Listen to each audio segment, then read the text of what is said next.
तो फिल्म की शुरुआत में हमें साना नाम की एक लड़की का इंटरव्यू दिखाया जाता है। साना की बहन एक गेम में सबकी फेवरेट यानी पसंदीदा थी, मगर एक साल पहले वो कहीं गायब हो गई, जिसके बाद एजेंसी ने साना को चुन लिया उसकी बहन की जगह लेने के लिए। और बस तभी से साना सबकी फेवरेट बनने के लिए काफी मेहनत कर रही है। फिर अब अगले दिन उसकी आंख समंदर के किनारे एक आइलैंड पर खुलती है। साना की ही जैसी हम करीब 20 लड़कियों को इधर नींद से जागता हुआ देखते हैं। इनमें से किसी को भी नहीं पता कि वो यहाँ कैसे और कब आ गई। ये सब लड़कियाँ भी साना की तरह उस एजेंसी के लिए काम करती हैं। साना को यहाँ उसकी एक दोस्त भी मिलती है जिसका नाम एरिना होता है, और अब ये दोनों मिलकर यहाँ अपने साथ काम करने वाली लड़कियों को पहचान लेती हैं, जैसे कि उनकी लीडर। साथ ही इन सभी लड़कियों के गले में मेटल का एक कॉलर लगा हुआ। नहीं देर में एक लड़का अपने 2 गार्ड्स के साथ यहाँ आता है, जो उन्हें बताता है कि आप सब लड़कियों को इस साल होने वाली सिंड्रेला गेम के लिए चुन लिया गया है, जिसमें आप सभी को शामिल कर लिया गया है, यानी कि आपको इस गेम में हिस्सा लेना है। और मैं इस गेम का होस्ट। इस आइलैंड पर बहुत सारे कार्ड्स छुपे हुए। सुबह 7 बजे से आप लोगों को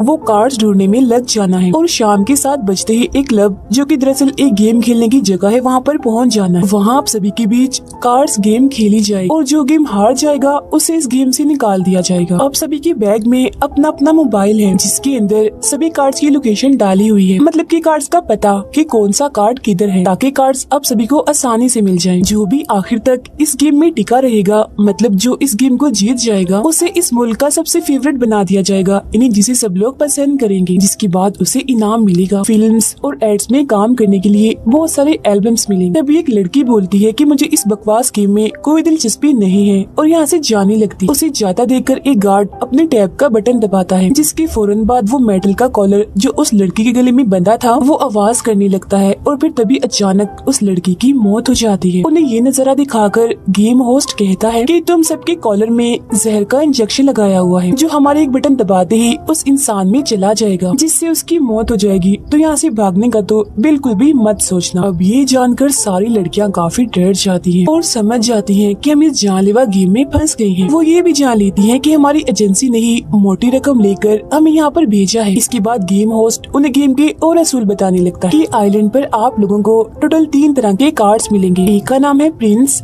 एक स्टेप मदर और एक है विच, जिनके बीच एक ट्रायंगल की तरह गेम चलती है, जिससे प्रिंस हराता है स्टेप मदर को, स्टेप मदर विच को, और विच प्रिंस को हराती। जैसे ही ये लोग कार्ड्स के करीब जाएंगे, इन्हें खुद ही पता चल जाएगा कि कार्ड्स के वो काफी पास ही खड़े हैं। फिर शाम को गेम खेलने वाली जगह पर 2 लोग आमने सामने आएंगे और अपना एक कार्ड आगे करेंगे। फिर उन 3 कार्ड्स के मुताबिक, मतलब प्रिंस, स्टेप मदर और विच में से जिसके पास भी विन वाला कार्ड होगा, मतलब कि सही वाला, वो इस गेम को जीत जाएगा, जबकि उसके सामने वाला प्लेयर जो कि हार गया होगा उसे मार दिया जाएगा। इसके अलावा आप लोगों के पास 3 ऑप्शन कार्ड्स भी हैं, मतलब कि वो इनमें से किसी को भी अपनी मर्जी के मुताबिक चुन सकते हैं। अब जितना भी वक्त वो इस आइलैंड पर गुजारेंगे, इनके मोबाइल में पॉइंट्स बढ़ते जाएंगे, और फिर इन पॉइंट्स की मदद से ही इन ऑप्शन कार्ड्स को खरीद सकते हैं। अब साना मोबाइल निकाल कर देखती है कि उसके पास तो अभी सिर्फ 2 ही पॉइंट्स हैं। इसके बाद गेम होस्ट आखिरी असूल बताता है कि कोई भी एक दूसरे के साथ लड़ाई नहीं करेगा, मतलब कि जबरदस्ती एक दूसरे से कार्ड्स हासिल करने की कोशिश नहीं करेंगे, वरना उसे भी गेम से निकाल दिया जाएगा मार कर। और इसी के साथ गोली चलाकर वो सिंड्रेला गेम की शुरुआत कर देता है, जिसके बाद सभी लड़कियां कार्ड्स ढूंढने के लिए आइलैंड के अंदर भागती। थोड़ा आगे जाने पर साना को एक कार्ड मिल जाता है, मगर वो उसे एरिना को दे देती है कि इसे तुम रख लो। फिर वो देखती है कि एक लड़की दूसरी लड़की के पीछे भाग रही है, तो उसे लगता है कि ये दोनों लड़ रही हैं, तो वो भी मदद करने के लिए इनके पीछे भागती है। अब जो लड़की पीछे भाग रही थी वो उस लड़की को पकड़ ही लेती है और उससे कार्ड छीनने की कोशिश करती है, जिससे तभी उस लड़की का कॉलर बचने लगता है और वो मारी जाती है। जिसके बाद गेम होस्ट उसकी मौत का ऐलान करता है और एक बार फिर सबको बताता है कि ऐसे मत करो, एक दूसरे के साथ ना लड़ो तो ही अच्छा है। जिसके बाद अब साना उस लड़की के साथ आगे बढ़ने लगती है। तभी साना के मोबाइल में कार्ड के करीब होने का बताया जाता है। तब भागकर साना उस कार्ड को उठा लेती है, मगर ये कार्ड भी उस लड़की को ही रखने के लिए दे देती है। अब शाम के 7 बजने ही वाली थी। साना उस लड़की को कहती है हमें गेम वाले एरिया में चलना चाहिए। वो लड़की साना से पूछती है तुम्हें कितने कार्ड्स मिले हैं। तब खुशी खुशी साना अपने बैग से कार्ड्स निकाल कर उसे दिखाने लगती है, जो 2 थे, और तभी वो लड़की उन कार्ड्स को छीनकर भाग जाती है। अब यहाँ वो समझ जाती है कि इस लड़की ने मेरी अच्छाई का फायदा उठाया है, ये एक धोखेबाज लड़की। और पहली लड़की जो मरी थी वो भी दरअसल इस चालाक लड़की के पीछे इसीलिए भाग रही थी ताकि अपने कार्ड्स इससे वापस ले सके, क्योंकि इसने उसके भी कार्ड्स छीन लिए थे। चालाक लड़की कहती है मेरे पास अब पूरे 5 कार्ड्स हो गए हैं, देखना इस गेम को मैं ही जीतूंगी, और यहाँ से भाग जाती।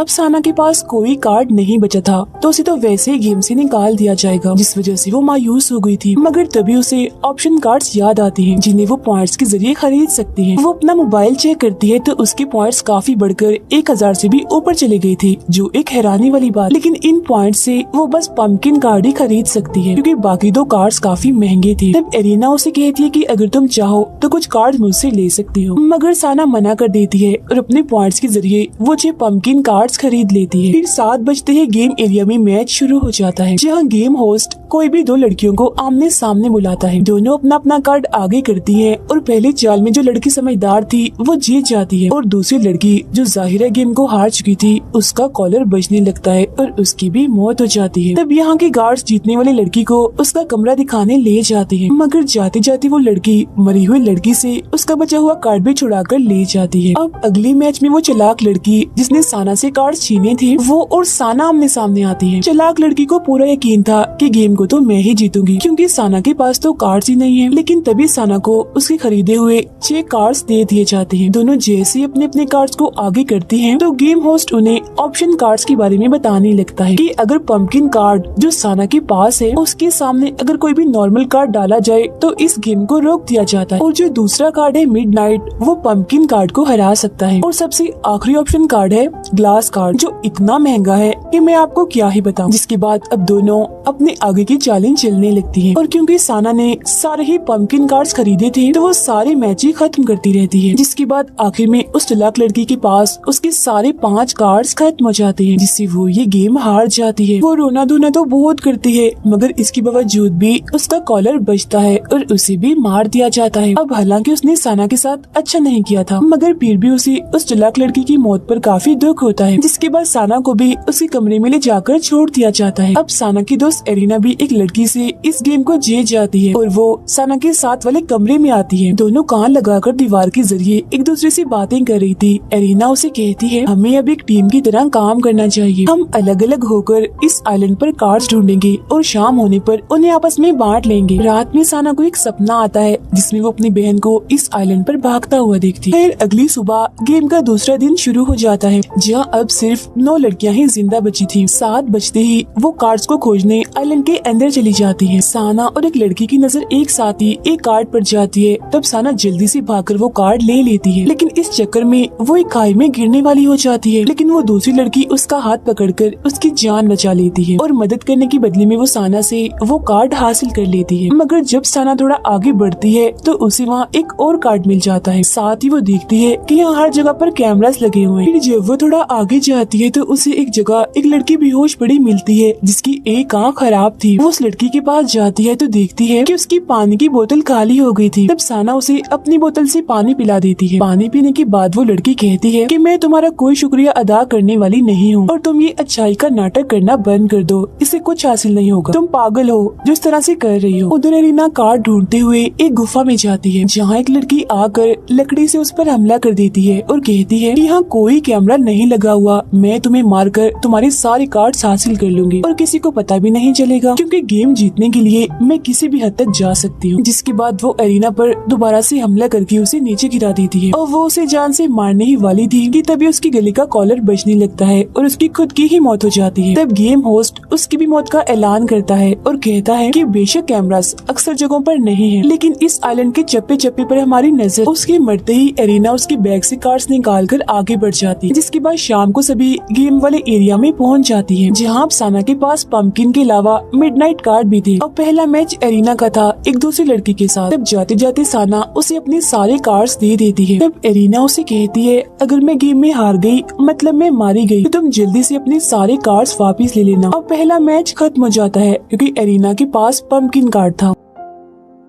इसके बाद दूसरी चाल में सामने वाली लड़की मिडनाइट कार्ड चलती है, जबकि एरिना विच कार्ड। जो देख गेम होस्ट उस लड़की को कहता है तुम गेम हार गई हो क्योंकि मिडनाइट कार्ड सिर्फ पंपकिन कार्ड को ही हरा सकता है और नॉर्मल किसी कार्ड को नहीं। जिसके बाद उस लड़की को भी मार दिया जाता है और एरिना साना के गले लगने के बहाने अपने भी सारे कार्ड्स उसे दे देती है। जिसके बाद आमने सामने आती है साना और वो लड़की जिसने खाई में गिरने से उसकी जान बचाई थी। वो लड़की यहाँ एक चाल चलती है, वो बताती कुछ है और सामने कोई और कार्ड लाती है। जो खुद एक साना पंपकिन कार्ड सामने रखकर इस मैच को रोक देती है। ऐसा कुछ देर तक चलता रहता है, मगर तभी आखिर में उस लड़की के पास एक ही कार्ड था, पंपकिन, जिसे वो सामने रख देती है। ठीक इसी वक्त साना अपना मिडनाइट वाला कार्ड रख देती है जिसने खरीदा था, और क्योंकि मिडनाइट कार्ड पंपकिन कार्ड को हरा देता है तो वो लड़की इस गेम को हार जाती है और उसे मार दिया जाता है, जबकि साना गेम को जीत जाती है। अपने अपने कमरों में जाने के बाद एरिना साना से कहती है कि मैंने आइलैंड में एक जगह करीब 10 कार्ड्स देखे हैं, तो कल हम एक साथ होकर उस जगह पर कार्ड्स लेने जाएंगे। अब यहाँ साना काफी परेशान थी। वो एरिना को कहती है कि मुझे ये फिक्र सता रही है कि एक वक्त ऐसा भी आएगा जब हम दोनों ही एक दूसरे के आमने सामने आएंगे। जिस पर एरिना मुस्कुराते हुए कहती है कि अगर हम दोनों में से कोई भी जिंदा बचकर यहाँ से निकल गई तो मुझे बहुत खुशी होगी। अब साना को फिर से सपने में उसकी बहन नजर आती है जो लटकी हुई। फिर इसके बाद गेम का तीसरा दिन आ जाता है जहाँ अब सिर्फ 4 लड़कियां ही जिंदा बची थी। तब प्लान के मुताबिक एरिना और साना उस 10 कार्ड्स वाली जगह पर जाने लगती हैं, जहाँ वो लड़की जिसकी आँख खराब थी वो भी उनका पीछा कर रही। दोनों जगह पर जाके देखती है कि यहाँ 10 नहीं बल्कि बहुत सारे कार्ड्स पड़े हुए हैं, मगर उनमें से सिर्फ 10 कार्ड्स ही असली थी, बाकी सब नकली थी। तो वो उनमें से असली कार्ड्स ढूंढने लगती है, मगर तभी इधर वो खराब आंख वाली लड़की जो इनका पीछा कर रही थी इधर आकर इन सभी कार्ड्स को उठाने लगती, जिस वजह से उसके और एरिना के बीच खींचातानी शुरू हो जाती है, जिस दौरान उस लड़की की आंख पर लगी पट्टी गिर जाती है। तब एरिना उसकी वो पट्टी उठाकर उसका मजाक बनाने लगती है। वो लड़की अपनी पट्टी लेने के लिए एरिना के पीछे भागती है और उसे नीचे गिरा देती है। तब एरिना जो बहुत ही चालाक थी यहाँ झूठ मूठ कर रोने लगती है। उसने क्योंकि उस लड़की को यहाँ फंसा दिया था कि इसने मुझे चोट पहुँचा दी है, जिससे उस लड़की का कॉलर भी बचने लगता है और बगैर किसी वजह से ही उस बेचारी की मौत हो जाती है। जिसके बाद एरिना उठती है और साना से कहती है, मानती हूँ तुम अच्छी हो, लेकिन अब तुम मुझे अच्छाई का भाषण ना ही देना तो अच्छा है, क्योंकि तुम पागल हो, डरपोक हो, तुम्हारी तरह हाथ पर हाथ धरकर बैठने से कुछ नहीं होता। जिसके बाद वो साना को उसके हिस्से की कार्ड देकर बोलती है, अब हमें अलग हो जाना चाहिए। तब इतनी ही देर में यहाँ तीसरी बची लड़की भी आती है जो इन सब हालात की वजह से दिमाग से पागल हो गई थी। वो एरिना की कार्ड छीनकर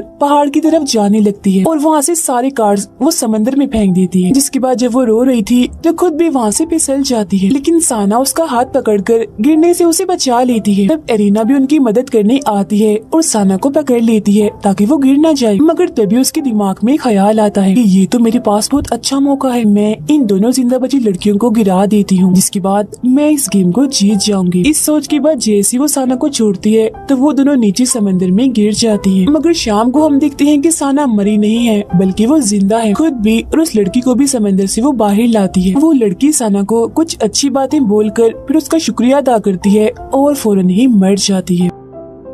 इसके बाद गुस्से में साना गेम वाले एरिया में जाती है जहाँ एरिना आकर उसके गले से लग जाती है। वो देखती है कि एरिना का कॉलर तो पहले से ही बज रहा है। तब मरते मरते एरिना उससे माफी मांगती है कि मैंने तुम्हारी बहन को भी मारा था और तुम्हारे साथ भी अच्छा नहीं किया। जिसके बाद एरिना की भी मौत हो जाती और अब इस गेम में सिर्फ साना ही बची थी। वो पूछती है कि मैच खेले बगैर ही आपने एरिना को क्यों मारा, जिस पर गेम होस्ट कहता है क्योंकि पिछले साल वो सिंड्रेला गेम में जीत गई थी और फाइनल मैच इन्हीं आखिरी गेम में उसने तुम्हारी बहन को हराया था। लेकिन अब मुझे चेयरमैन से ये ऑर्डर मिला था कि मैं एरिना को ये गेम जीतने ना दूं, और वैसे भी वो बहुत तेज है तो गेम देखने वाले लोग उसे तंग आ गए हैं। आगे वो बताता है कि जो सिंड्रेला गेम है और इसमें जितने भी मैच दिखाए गए ये एक शो है जो आइलैंड पर लगे कैमरास की मदद से रिकॉर्ड किया जाता है और लोग पैसे देकर इस शो को देखते हैं। जिसके बाद इन पैसों को सभी प्लेयर्स की खूबियों के हिसाब से पॉइंट्स में बदल दिया जाता है। जैसे साना शुरू से ही यहाँ पर हर किसी की मदद करने की कोशिश कर रही थी, जिससे वो सब देखने वालों की फेवरेट बन गई थी और यही वजह है कि उसके पॉइंट्स इतनी तेजी से बढ़ रहे हैं। जिसके बाद टीवी होस्ट को